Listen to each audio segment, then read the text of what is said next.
the election take effect after this, if that's okay. But at that rate, I would open the floor up to any nominations for chair for 2021.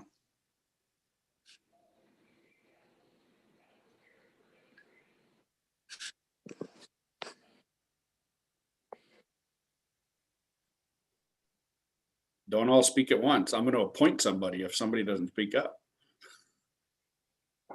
Well, this is David Gus. Since Joe Kolb was vice chair, I'd nominate him. Joe Kolb has been nominated. I'll second it. Are there any other nominations? Any other nominations? You know I'm going to ask 3 times, right? Any other nominations?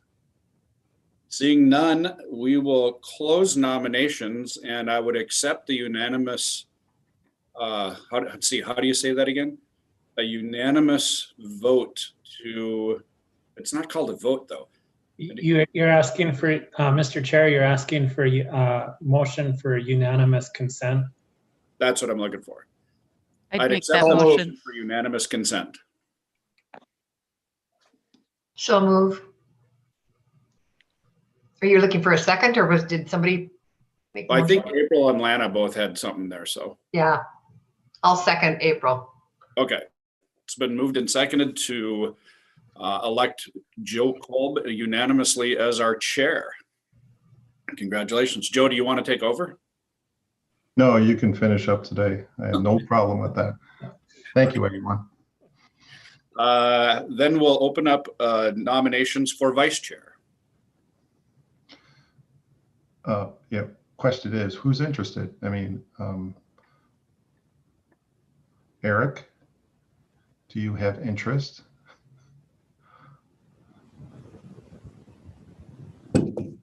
I'm sure. I'm not disinterested, but if I would like to move to vote for Eric Dodds as vice chair. second. So I see how this I works. hear that you're casting unanimous ballot for Eric, and we got a second on is that what I heard? Oh, Mike. All in favor signify by saying aye. Aye. I Any opposed, same sign. Motion passed. Congratulations, Eric. I see how this works now. It has worked that way for the last 7 years. I'm not sure what Eric did to Joe. Well, congratulations. Yeah, thank you. Anybody would have been a good choice. Move on to item number 3 then, approval of the minutes from the December 8th meeting. David I Gus move is printed. second. Been moved and seconded to approve the minutes of the December 8th meeting as printed. All in favor signify by saying aye. Aye. Aye. Any opposed, same sign. Motion passed. Item number 4. Before we start this one, we have a lot of documentation from local residents on this one, and I don't really want to rehash all of those tonight. That'll take forever. We've all read them. I'll let Tim give us I think it's Tim. I'll let whoever is doing this give us the background. A lot of really good comments. I think what's going to happen I think I know what'll happen with this, but we'll go ahead with that. This is a public hearing. Item number 4. A21-1 Nelson Acres, 7th edition.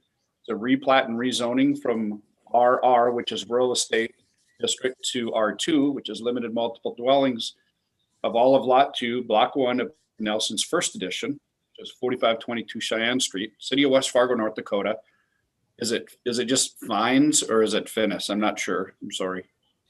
Yeah, that's a good question. I've talked to Casey over the years, and I actually don't know the difference if it's finis or fines. So I'll go with fines. Okay. I hope that you all can see my screen well and can hear me well as well. I'm sharing just a map of the area with the aerial image on it. We received this application in order to accommodate development of 6 medium density lots to be zoned R2 limited multiple dwelling.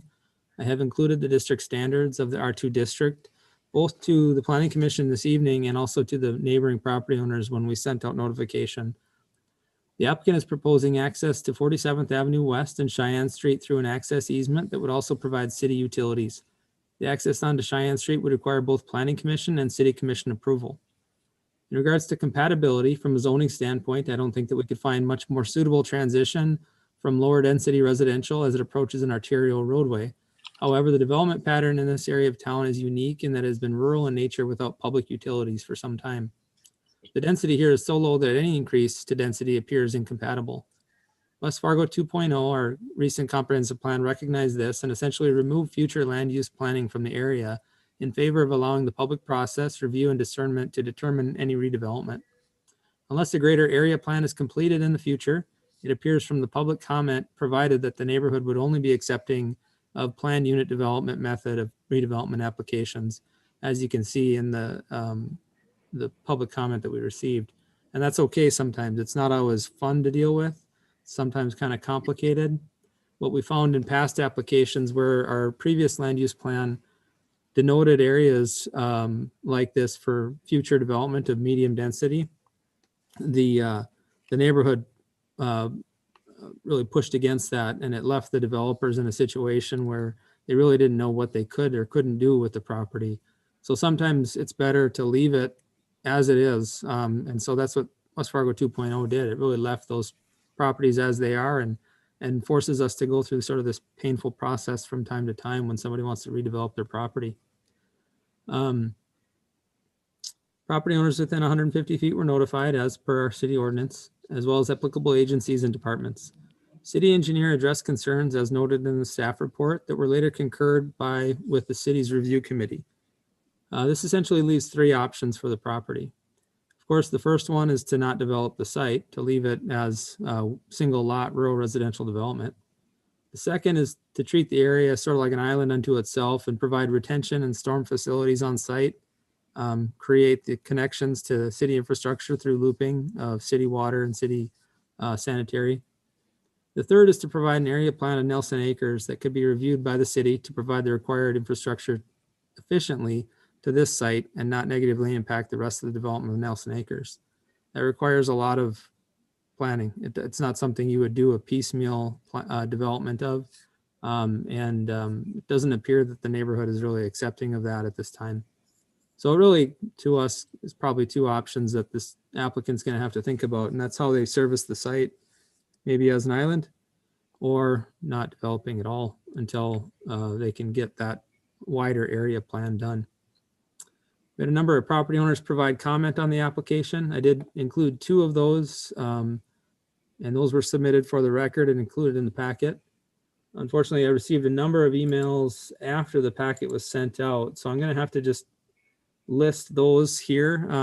Due to our virtual nature, I couldn't print those off and give them to each of you, so I emailed them to all the planning commissioners with strict guidance to not reply all, so we didn't have any public meeting, but that you were notified.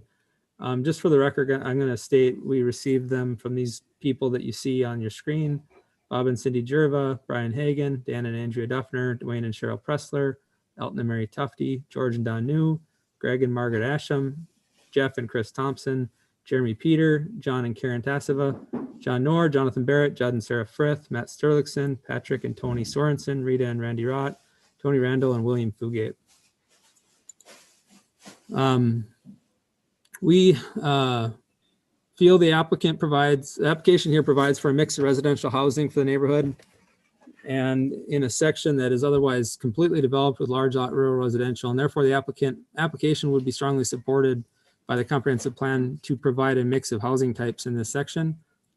That being said, staff is initially supportive of the zoning change, but is recommending the Planning Commission table this proposed application on the basis that there are a number of outstanding items that require further analysis by staff and require the applicant to do some consideration as well, possibly increase requirements for them for us to consider. The items that we noted in the staff report that we believe are needed for a favorable recommendation are, again, consideration of any public comment regarding the proposed change, which may include holding another meeting, trying to find compromise. It could mean a change to a planned unit development. Two, the utility study and plan be provided by the developer prior to final plat review. And 3, that the existing access or any proposed changes have a recommendation of the city engineer for the planning commission to consider. So with that, I'm available for any questions. I will stop sharing my screen, but I'm available to pull up anything that you guys may have questions on. Thank you. Thank you, Tim. This is a public hearing, and I'm sorry if you guys all felt like I jumped the gun there, but the facts are we did receive a ton of comment. I don't remember the number of those, but I'd read through all of them. They all seem to indicate the same thing. I don't think we need to rehash all of those things tonight. I know the city's recommendation is to table it. I don't know if we want to have some discussion on that first. So I'm going to go ahead and open it up for, since it's a public hearing, I want to open it up to any comments from the public. And if there's anything new that anybody has that we haven't read already, that we'd be more than welcome to hear it. So any comments from the public?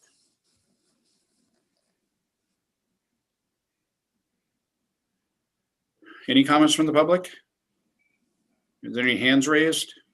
There are no hands raised at this time. Oh, there we go. Matt Sterlingson, I will open you up to be able to speak. Go ahead, Matt. Thank you, Mr. Commissioner. I just want to thank you all for taking the time to read the community letters that came in. As you can tell, just by the 18 letters that did come in, there's some strong feelings on this. So we look forward to, working towards a solution that is amicable to all. Thank you, sir. Are there any other comments from the public? One more time, any comments from the public? Yes, we have John Barrett is next. Go ahead. Go ahead.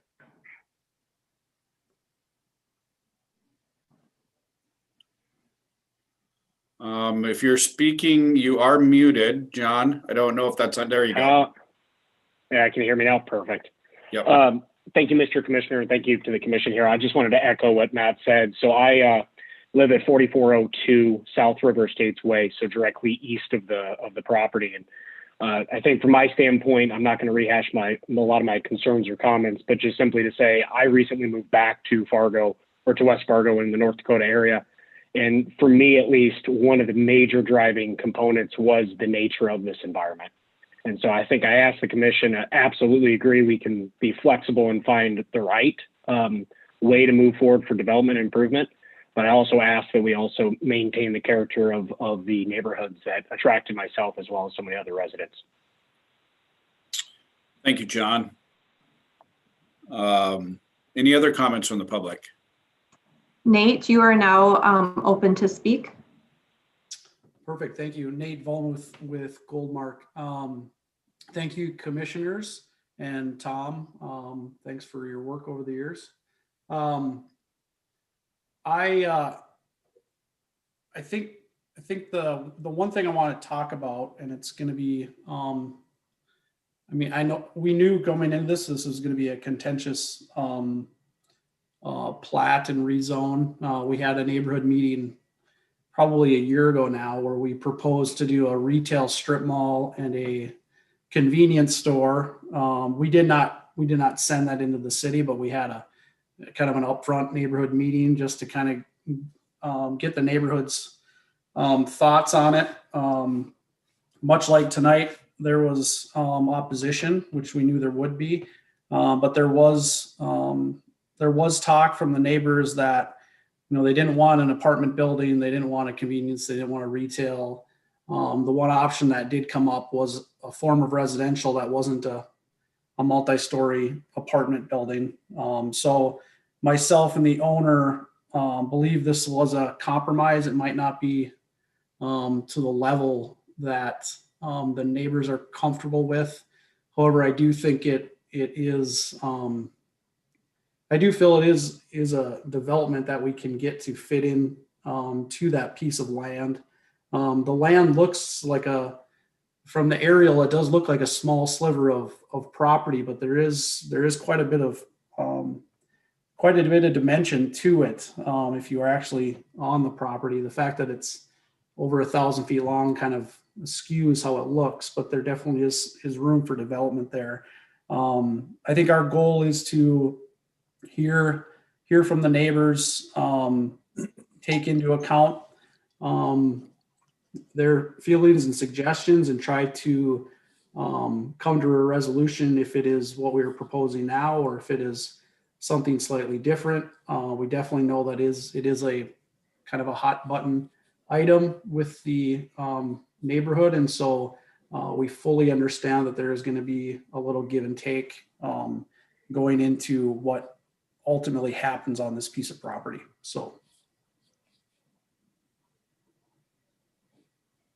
Thank you, Nate. Are there any other comments from the public?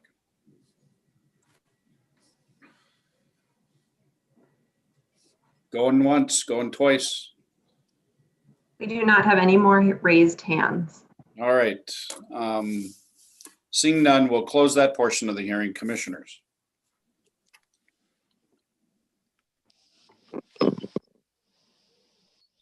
Well, David Gus, it looks like staff was requesting that we table this until we get more information and have, more communication going on, and possibly change this over to a PUD or something it's more palatable for people. So, I mean, if that's what staff wants, I would move to table.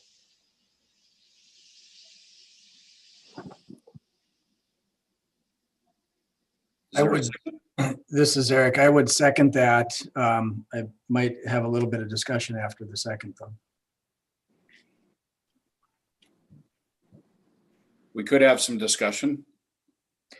I guess the one question I had, and I think it was alluded to in the packet, but just wanted to confirm.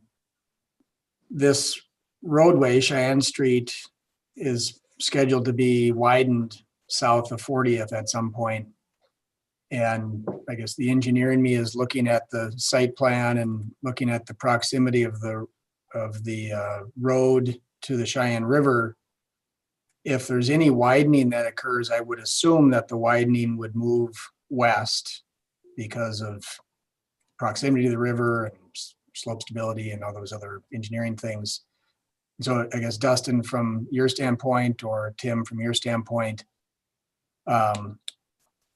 if we do any action on this parcel, do we have an opportunity to preserve some right-of-way for expansion of the road, or is there already road right-of-way sufficient? And I don't know, if you don't have answers for that, so be it, if we're going to table this. But Dustin, I'm going to let you weigh in there a bit, if you don't mind. Absolutely. Good evening. Thank you, Commissioner Dodds. Great question. At this point, we really don't have much more definitive information on the future design of Cheyenne Street. We haven't started design efforts yet. Over the past few years, we have been submitting applications for federal funding. We have yet to receive an award, which means we're at least 5 years out before we would start any kind of improvements out here. However, your point is well noted that there is a potential for expansion beyond the existing right-of-way that we have, but we don't know what those needs will be. There was a corridor study done prior to moving forward with the recent construction of Cheyenne Street north of 40th. And I believe in there was an option for a 4-lane road. The applications that we've been submitting over the past few years have actually been for a 3-lane road, but again, those things are typically vetted out during the design process after we've been notified of receiving federal funding, generally through the environmental document phase. So I would certainly indicate that we've got concerns from an infrastructure standpoint. There are no city services available for this particular parcel. Those are things that aren't atypical of development, but there are some challenges here, and especially in that Nelson Acres as a whole has some infrastructure needs at some point in the future. And so there's, again, there's some planning that needs to go in from an infrastructure standpoint that, again, is leading to our recommendation to table this for now. It's another component for that recommendation to table.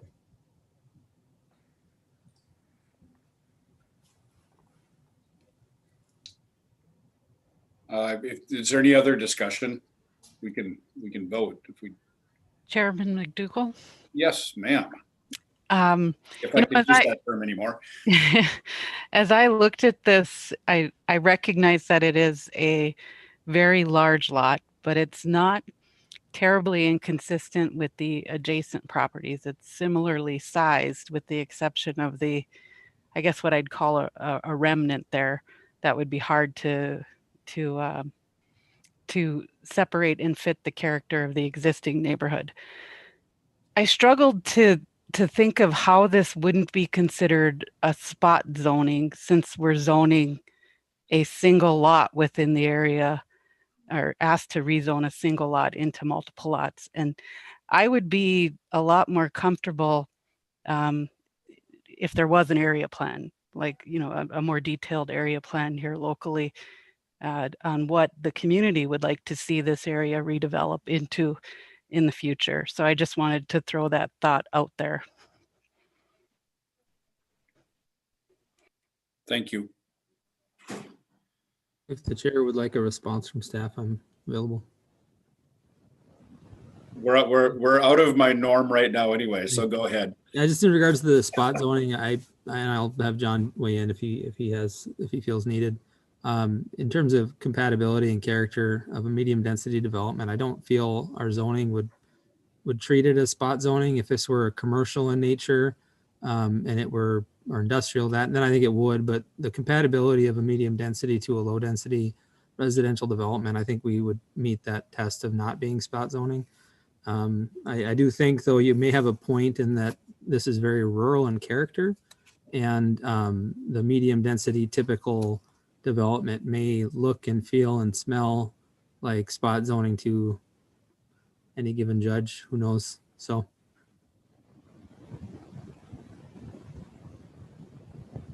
John's nodding. I'll take that as that was a masterful response to spot zoning question.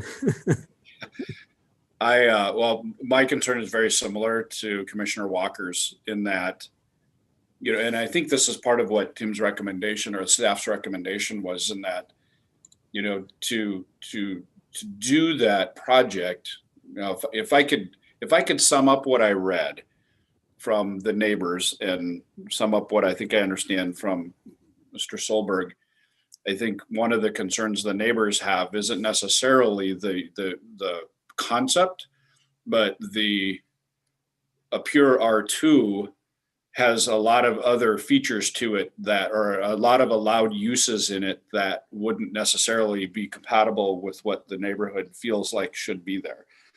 And a blanket R2 zoning, I think, is what's mostly being, and I don't want to open it up to 1,000 comments here either at the moment, but I think from what I read, the blanket R2 is what gets really scary. And the second thing is from Mr. Solberg is to complete that in any fashion with any kind of multiple dwellings, whatever, it's going to require some infrastructure. And the cost of that infrastructure hasn't been vet at this point as to what it would really take to make that happen. Combine that with the fact that we really don't know how that road's going to develop, and it's really hard. It would be really hard for me to throw a lot of support behind the proposal at the moment, which is one of the reasons why I would support tabling it as well.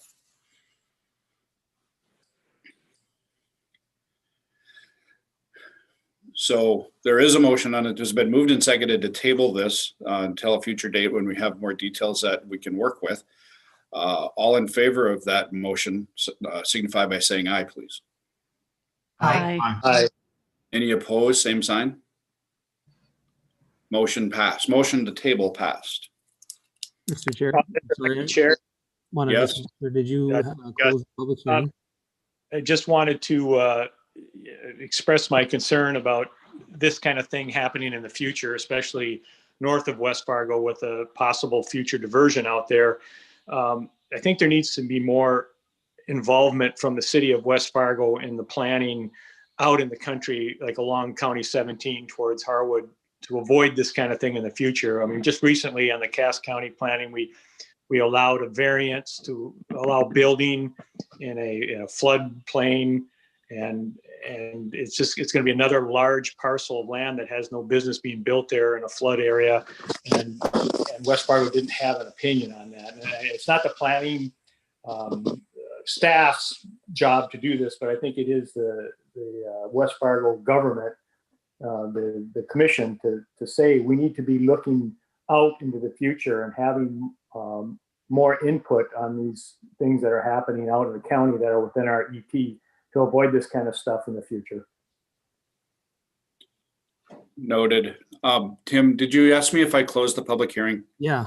I did. Okay, and then the second part, I just wanted to note for those on the phone and for the applicant, if something is tabled, they are entitled an opinion or entitled action at the next meeting, up or down. They can, however, accept moving it past that date, but they are entitled to up or down next month. So Can I rephrase that and make sure I heard you right? So they're entitled to a decision, but could ask for moving it to a future date? yes. Okay. I'm sure you'll be working with Nate and the property owner on that. All right. Thank you, everybody. Thank you for all of the guests that joined in on here. And I really want you to know that your notes were read and understood, and we're trying to do the right thing here. So just so you know that. Item number 5 is a detailed development. Well, it's review detailed development plans for A20-42, the proposed Agassiz addition, Weigel. Thank you. This application was received in order to plat and rezone property vacant for sale and development purposes. The applicant is proposing to replat and rezone 2 lots. Lot 2 is currently zoned heavy commercial and has been developed for a number of years with both outdoor and mini storage, whereas Lot 1 is zoned multiple dwellings and has remained vacant.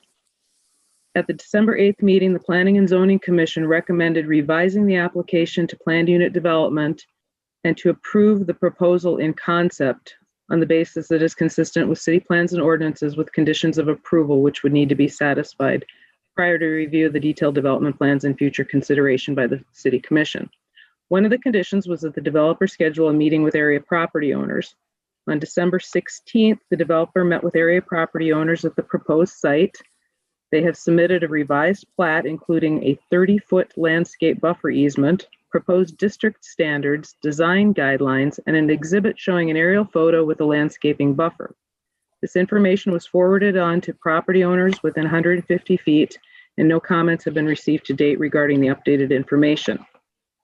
The proposed district standards would include the following: permitted uses, all uses allowed within the heavy commercial zoning district, wholesale distribution facilities for grain, seed and mixes, farm supplies and erosion control products, general warehousing and storage of grain, seed mixes, farm supplies and erosion control products, blending and packaging of grain, seed and mixes. Potential use of any building constructed on the property would be consistent with the use of Agassiz Seed's existing facility, warehousing, distribution of seed, farm supplies and erosion control supplies, and equipment for mixing and packaging of grain and seed products. Use of equipment similar to the existing facility, including but not limited to grain legs. Prohibited uses would be grain elevators, seed cleaning, feed grinding plants, all other uses not specifically listed above or within the HC district. The design guidelines provide for a 30-foot landscape buffer on the property line abutting the residentially zoned property. Truck access to the site will be from 7th Street Northwest. Overhead doors shall not be located on the east face of the building. Building and yard lights, except for illumination of emergency exits, shall not be placed on the building or site that are directly visible from the residentially zoned property if standing at grade. Maximum sidewall height of the building would be 25 feet. Stormwater drainage shall be designed to limit the effects on adjacent properties. Under recommendations, it is recommended that the city approve the detailed development plans on the basis that they are consistent with city plans and ordinances with the recommended conditions of approval as follows. Number 1, review and approval of the proposed district standards. Number 2, district standards include provisions to require but not limit supplementary district regulations, landscaping standards, off-street parking and loading requirements, and sign regulations. Number 3, assigned planned unit development and subdivision improvement agreement is received prior to the recording of the signed plat. Number 4, an updated drainage plan is approved by the city engineer. Number 5, an attorney title opinion to the city of West Fargo is received. A signed plat is received with any necessary easements. And finally, number 7, a certificate is received showing taxes are current. This is not a public hearing, and I'm open for any questions, as is the developer and the proposed property owner. Thank you, Lisa.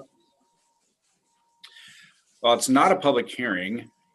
Given that, I have a question for you, Lisa. You said there was a meeting with the property owners. We haven't heard any comments. Do we take that to mean that all the property owners' concerns that we heard last month have been sufficiently taken care of? I don't believe anybody from our staff has heard from anyone. I believe they met twice on that day, noon and 5:30, to accommodate the residents. I don't know if anybody is here this evening that may want to talk, but we have not heard anything. Okay. If somebody does raise their hand, just let me know. But in the meantime, I appreciate the work that's been done on this. Are there any comments from any of the commissioners? Only that given the vocal nature of all the residents in that area on this project last month, and not having any would indicate to me that there's a high level of agreement with the revised plan, including the fact that it's PUD, which is the direction we went last time. So. Yeah, this is Eric here. I would agree. It seems like we were driving towards a resolution at the last meeting. It looks like that's coming to fruition. So good work on all that. The one lingering question I would have is, there were some comments made at the last meeting about trucks sort of inadvertently driving through the neighborhood when they weren't intended to be, and then they'd have to do some loop around and other things. There's kind of some comments made that perhaps the signage could be a little bit clearer. Wondering if that's been discussed. It's probably more of a city staff or public works issue, but just wondering if there's any opportunity to help on that front as well. Yeah, we've discussed it a little bit with staff. A little bit of a design issue there on Main Avenue, and so Dustin, I think maybe might be able to add some, but we'll work with Public Works to increase the signage there. You'll note also that they're taking care of that access issue that could be a future concern by putting in access control. So, right. Thank you.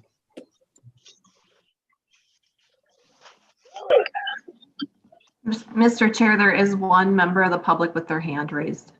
Very good. Let's go ahead and hear them.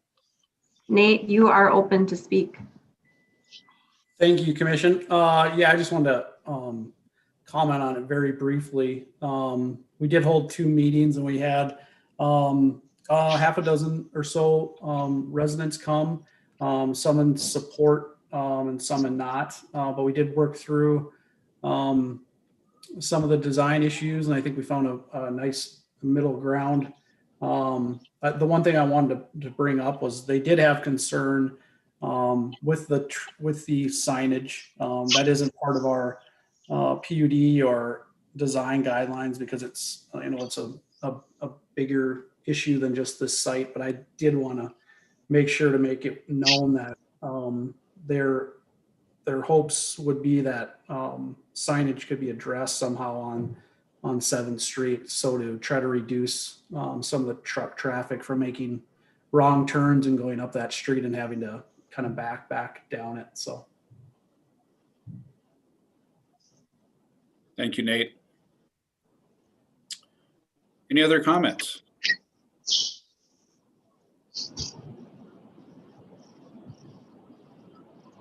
I guess I'd accept the motion if there is one. Move to approve as recommended by staff with the 7 conditions. This is Eric. I'll second that.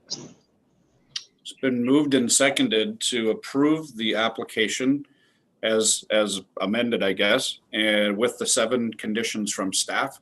All in favor signify by saying aye. Aye. Any opposed, same sign. Motion passed. Good work, everybody, on that one. That's awesome. Item number 6, Northwest Metro Transportation Plan Presentation. Adam Altenberg. All right, thank you. Can you hear me all right? Yes, sir. Okay, I'm gonna go ahead and share my screen here.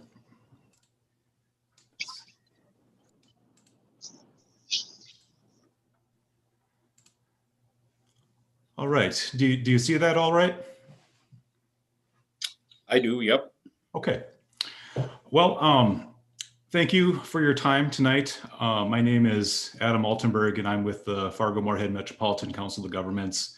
The Northwest Metro Transportation Plan is a study that was completed in partnership with West Fargo and Fargo, with additional guidance from Cass County, Riley's Acres, Reed Township, and other stakeholders.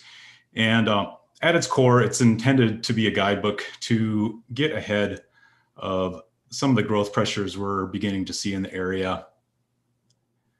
As of today, most of the area is undeveloped with less than 3,000 residents and fewer than 4,000 jobs, which are concentrated in areas currently incorporated by the cities of West Fargo and Fargo.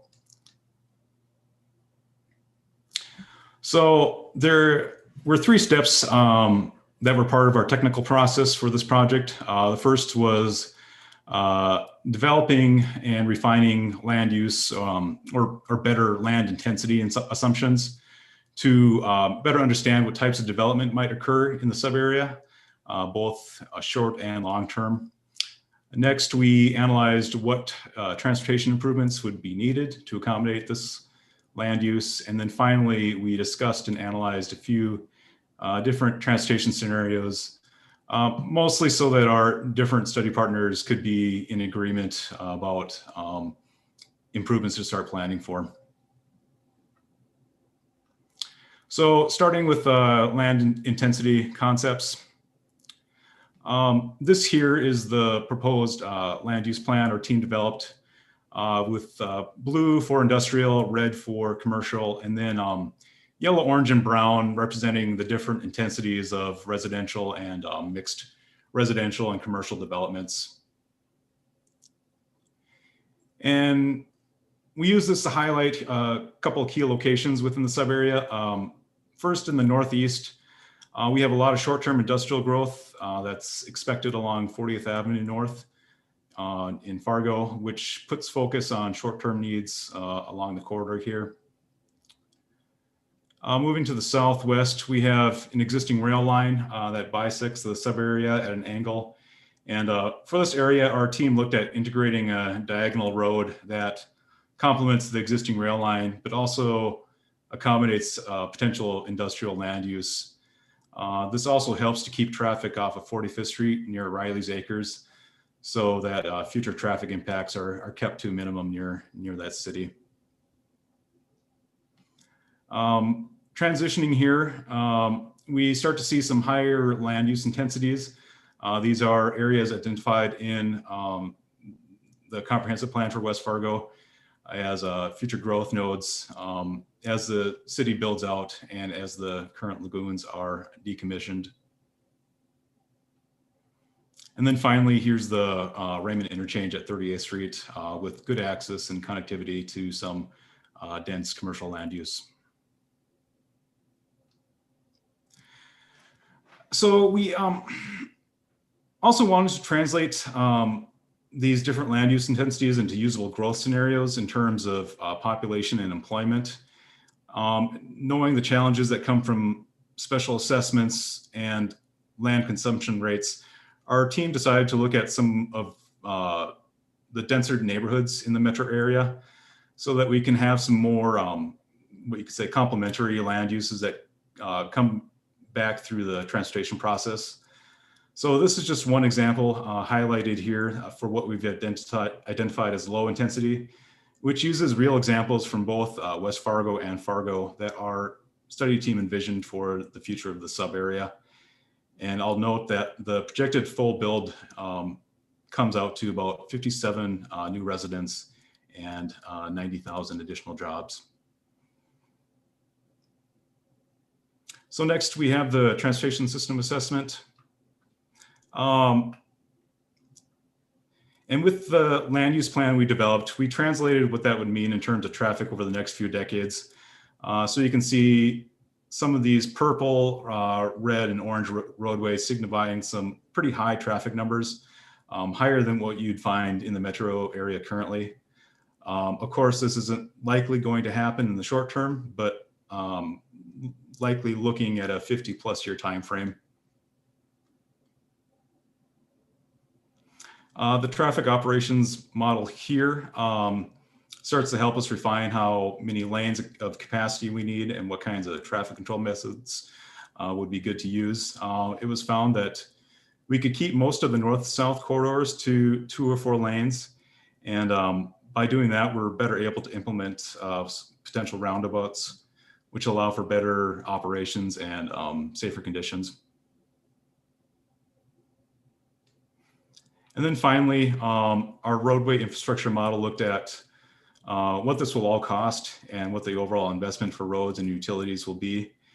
And this, this graphic here shows what it would take, showing it that it's take nearly $375 million to build out this entire sub area. But again, this is at full build, which is decades down the road, and only a fraction of that investment will likely be needed in the next 5, 10, or even 20 years. We also want to ensure that the study thought about multimodal needs, including pedestrians, bicyclists, and transit as a way to move through this area. So the study provides examples of roadway types that correlate with those expected traffic volumes and that can best accommodate those multimodal users. So the last phase I'll talk about briefly is the scenario analysis. This first scenario we looked at is what we're calling the Southwest Gateway. And we wanted to look at ways that would allow better connectivity to some of the higher intensity land uses in the area. This is near the Raymond interchange. And what we began to do is look at how the main avenue I-94 interchange could be reconfigured and then potentially utilizing one or several viaducts over the rail line and the Cheyenne diversion. And so this concept is maybe better visualized with this graphic here. It would require major investment, and there would be some impacts to existing land use. But what we found is that when we modeled this in the traffic model, we saw that this would be incredibly beneficial to the overall sub area. And it has some really good cost benefits in terms of travel time and miles traveled. And our team agreed that it makes sense to at least take steps to plan and look at preserving right-of-way for a concept like this. The next scenario we looked at is modal split and how people get from one place or another. Historically, majority of people in the metro area have driven to and from work, and traffic forecasting is really focused on that. However, when we compare the entire metro area with an area like downtown Fargo, we see some major discrepancies in that mode split. So with some of the higher intensities that we thought to look at, we can start to expect a lot more people using alternative modes of travel. And also with the impacts of COVID-19 in the back of our minds, we modeled this scenario with a 13% reduction in the amount of traffic. And we found that by doing this, we were able to reduce 8 miles of overall traffic capacity which goes a long way in enforcing the comfort levels of people walking and biking, as well as cost, health, and livability benefits. And the final scenario we looked at is 40th Avenue and County Road 20. And we decided to look a little deeper at this corridor because we expect a lot of short-term growth in this area, which makes it likely that we're on the cusp of a variety of different capacity and traffic control needs. So we delved a little deeper along this corridor and found that right around 2045, it's expected that additional capacity will be needed, going from a 2-lane to a 4-lane roadway. However, before that time, there may be a need to add better traffic controls at some key intersections, especially near the interchange at I-29. And what we found is that roundabouts would function well and operate much better in terms of traffic efficiency while providing safety as well. So as I mentioned at the beginning, this study at its heart is really meant to be a guidebook for future planning studies as this area slowly begins to urbanize. In the meantime, we note that it would be important to keep the lines of communication open with different jurisdictions and to continue to monitor and manage growth and preserve critical right-of-way. And study also recommends that we continue to refine some of the major concepts to better understand overall cost implications when it comes to time, allocating funds for some of these improvements. So that's all I have as part of this presentation. Be happy to help with any questions at this time. Mr. Chair, if I can add just before you jump into questions. Sure. This is sort of the logical next step, actually kind of related to Commissioner Gust's comments earlier. When we did the comp plan, a lot of this area was sort of these concentric rings of land use. This Northwest Metro study looks at the traffic patterns that could develop. And so we did scenarios of what different land uses might require of increased transportation investment to handle traffic and make sure we develop properly and go on the right roads, section lines, et cetera. So this is by no means this is exactly what we're going to do. This is sort of the setup to, if we get development pressure post diversion or even before the diversion comes in, being able to respond to that correctly. So just want to add that. Okay. Well, thank you, Adam. Thank you, Tim. Commissioners, any questions, concerns? Engineers? I have, oh, go ahead, Mike. Adam, I read in the report that there's going to be a discussion about the interstate highway systems coming up pretty soon within the metro. And when I was on the diversion authority, I know there was no serious discussion, but there was some talk about possibility of like bypasses to the metro area, either going to the south or to the north. And I guess I would assume that won't happen anytime soon. But on the other hand, if something like that was going to happen, that would have a significant impact on what your planning might be for either the northwest or the southwest corridor.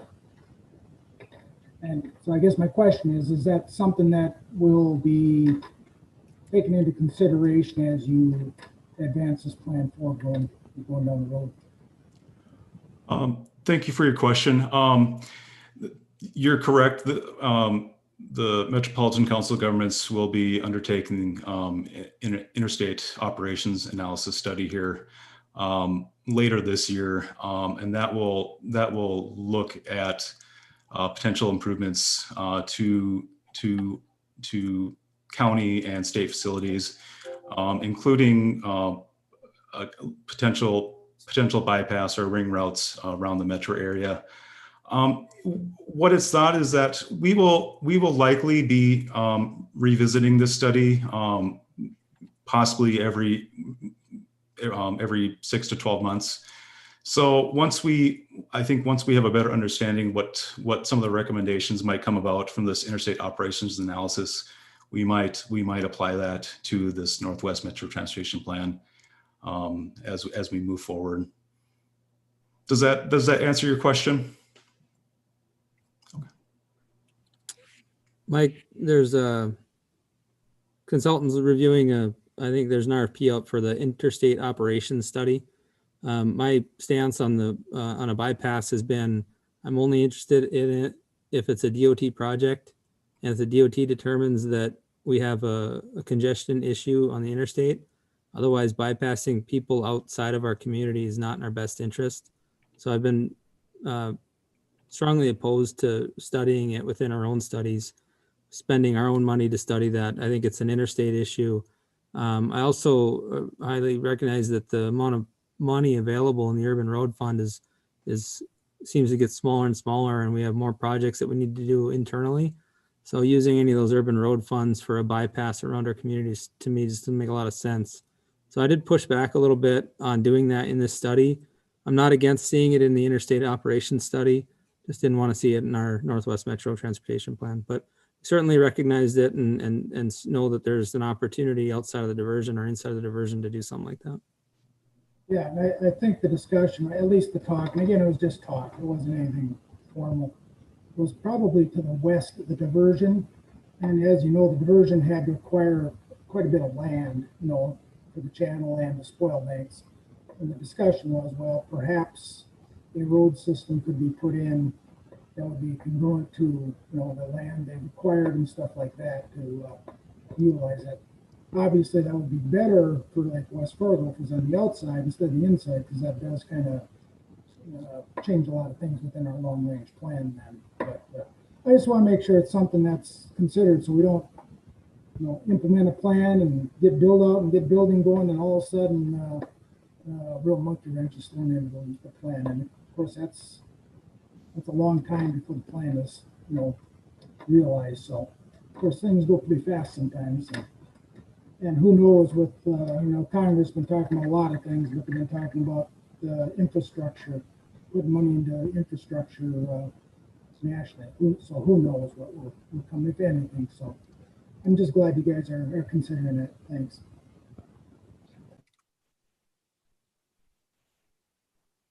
Any other comments? Appreciate those. I was thinking the same thing about the wild ideas about doing a 494 or 694 or whatever. So I had a quick question. Go ahead. Tim, you mentioned that this Northwest area plan sort of sets out a framework of, 50,000 foot level type information. Just what are the steps that the city does go through, as you start, I guess hypothetically, if we get development interest in this area, or even if you don't, what are the steps that you anticipate the city going through to get to the point where we're ready to start, having a more detailed comp plan for Northwest area? Yeah, so thanks, great question. The next steps for me and really the city, Dustin, economic development, public works, is we start to understand if it's developable.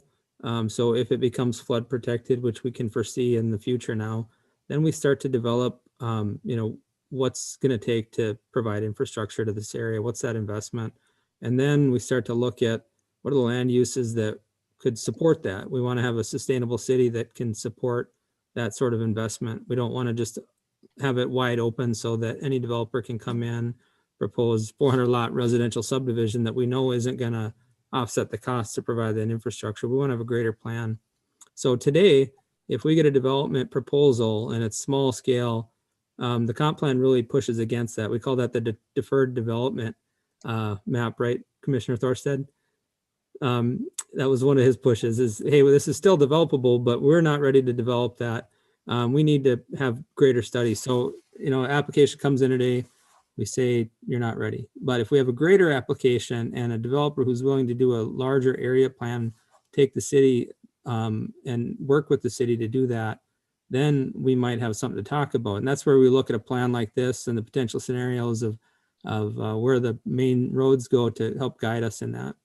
Now, properly, I think what we'll do is it'll be city initiated. We're going to do something similar to what a lot of you may be familiar with in the South Side Fargo plan. You start to look at and piece together how this is going to look. We didn't do that on the large scale comp plan. Like I said, this is the next step. The next step below that will be area plans. So, and then as infrastructure is needed to be improved, we look at corridor studies for, say, 12th, 19th, 38th Street and some of those roads. Thank you. Thank you. Commissioner Rykow. Yes, I just want to say thanks and give my appreciation for all the work. This is clearly a lot of effort put into this. As I read this, what I was struck by is the difficulty of extracting this area and transportation needs from some other larger questions, like what are our employment needs in the community?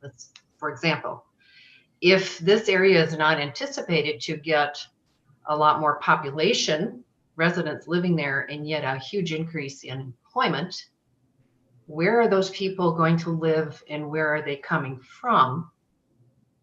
And why would we not begin with public transportation rather than we just need a lot of new roads inside of this area to get people moving around in it, get them in and out of it. But where are these people coming from?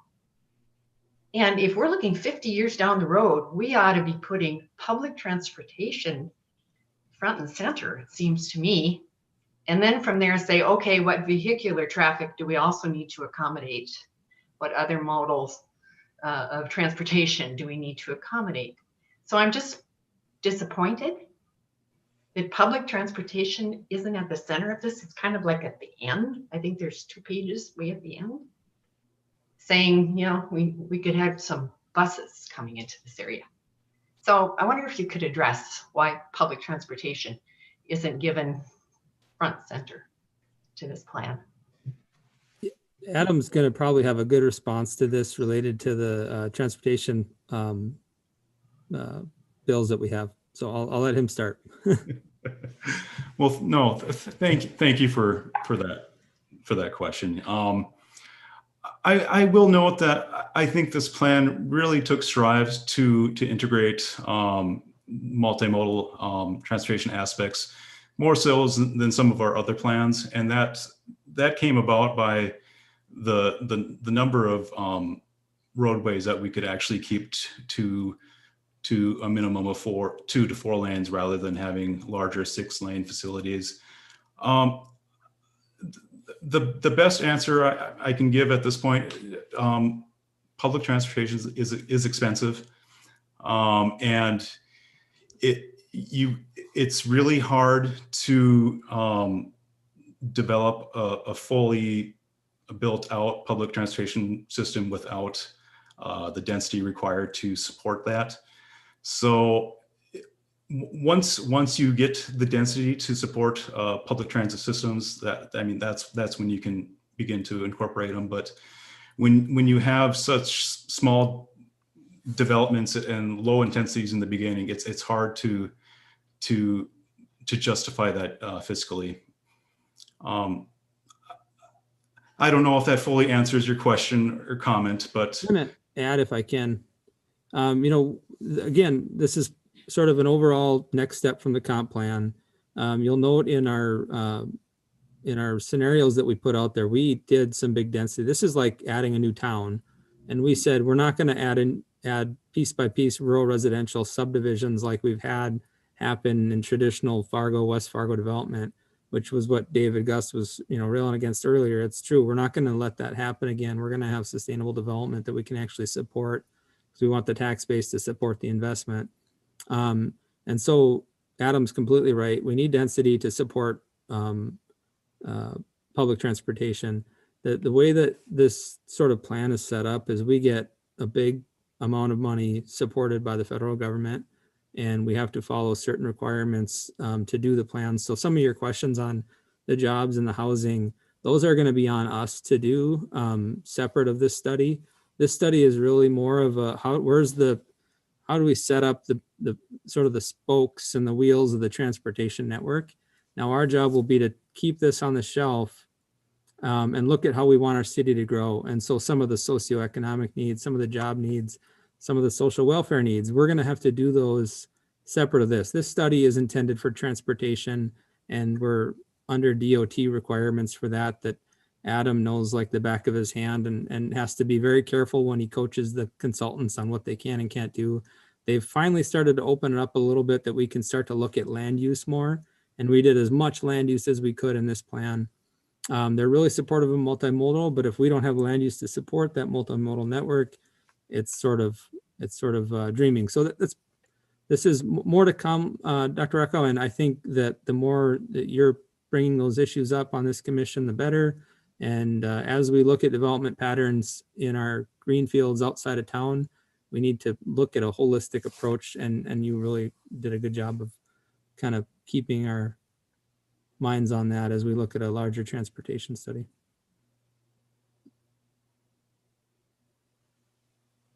Anything else?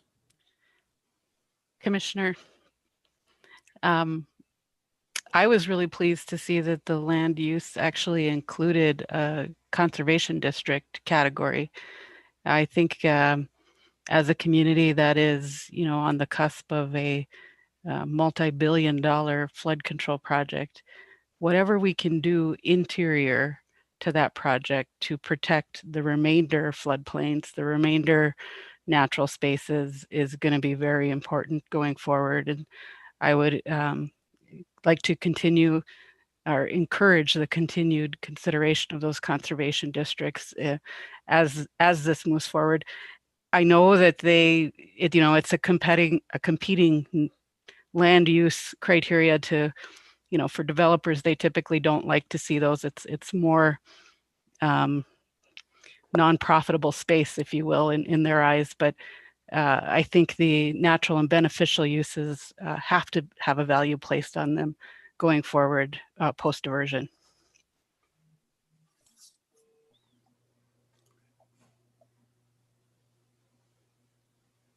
Anything else?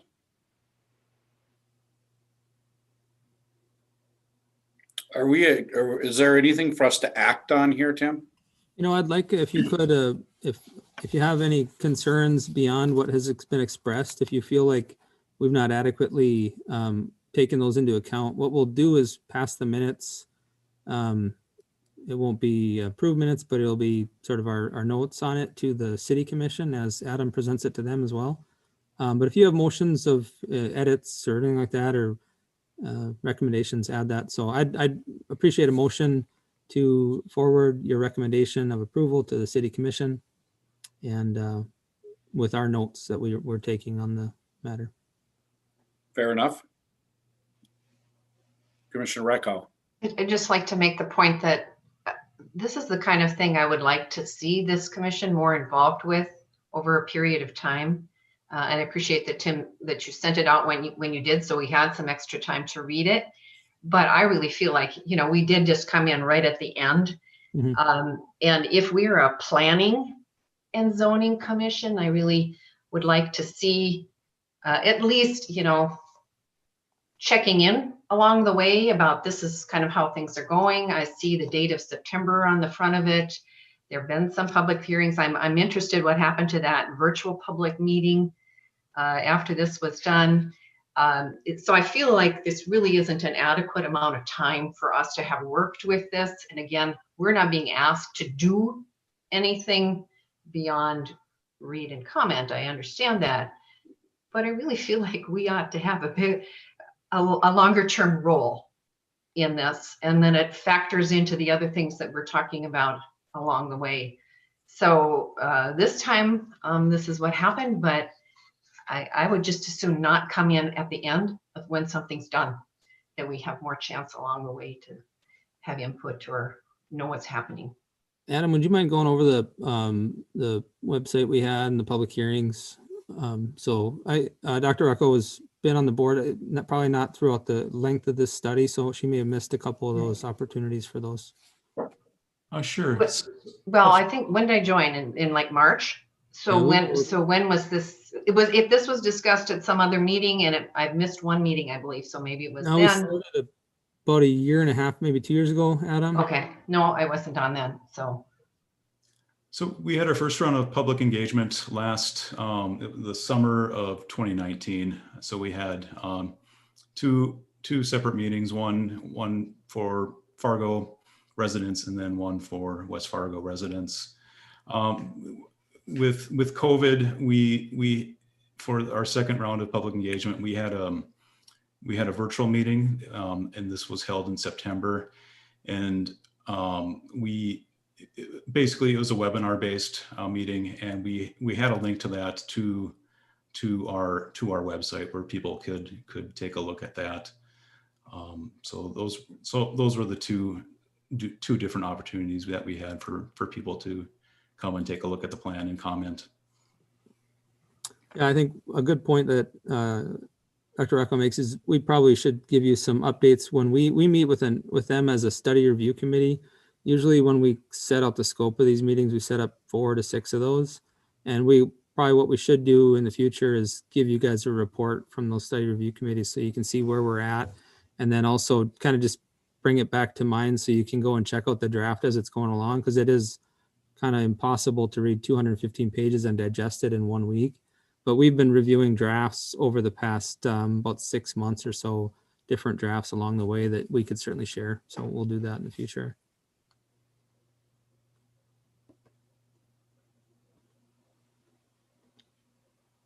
All right, does anybody have, excuse me, does anybody have a motion or a recommendation?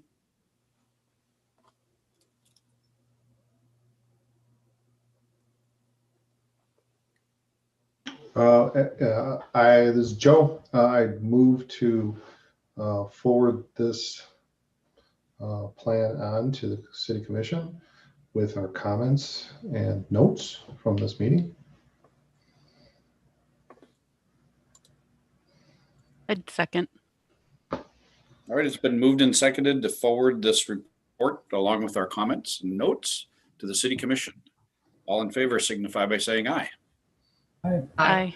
Any opposed, same sign. Motion passed. I'll be happy to pass on any more comments that you might have as you do continue to look over it if you have a chance. So, any non-agenda stuff, Tim? You know, I'm so sorry that we didn't get a chance to be together with you for your last time. I think we determined today is June of 2008. You began serving on the commission, and I started as chair in June of 2013. So what a tremendous run as chair. We really appreciate everything you've done to kind of keep us set. There's been some really tough applications over the years that you've done a really good job of giving the public a chance to speak and also keeping control and order. So we appreciate you so much, Tom, and wish you the best of luck. Thank you. You're here. I second that. Thanks. Thank you very much, guys. It's been a pleasure. I didn't know what I was getting into 12 years ago, but it has in fact been a pleasure, and I've really appreciated the opportunity to be part of how our city grows. And some of it didn't work out the way I hoped, and most of it worked out just fine. And I appreciate all of you for hanging in there and doing what you do. And I hope you continue to do it as the best of your ability. So thank you very much. Mr. Dardis. Good evening, Mr. Chairman. As I sit and listen to these planning and zoning meetings, I'm actually in awe of the breadth of knowledge and experience that the group of people we have on this. And we are truly blessed to have the type of people that we do on our Planning and Zoning Commission. That being said, the 12 years of service to the community that you've provided us, Tom, and the leadership is so greatly appreciated. I understand that you're building a new homestead, and Tim, let's see if we can't work that into our extraterritorial, however the hell we have to do it, because I'd love to have Tom back in our city and a part of our community, because your leadership has been so very valuable. So thank you for all you've done, Tom. You're welcome. And I'm not leaving town. I just can't be on this commission. Hey, you're one of our bigger employees in the community, and we're also very grateful for that. And the community engagement that you and your company have goes noticed all the time too. So thank you for all you do. Thank you very much, Mayor. All right. I would accept a motion to adjourn. Last one. Move to adjourn. Second. It's been moved and seconded to adjourn. All in favor signify by saying aye. Aye. Aye. Any opposed, same sign. Thank you all very much. Motion passed. Have a great week or great year, great whatever. I haven't left town. If you need anything, give me a call. Hopefully, I see you in town and I can buy you a beer. I would drink one. See you later. Yeah.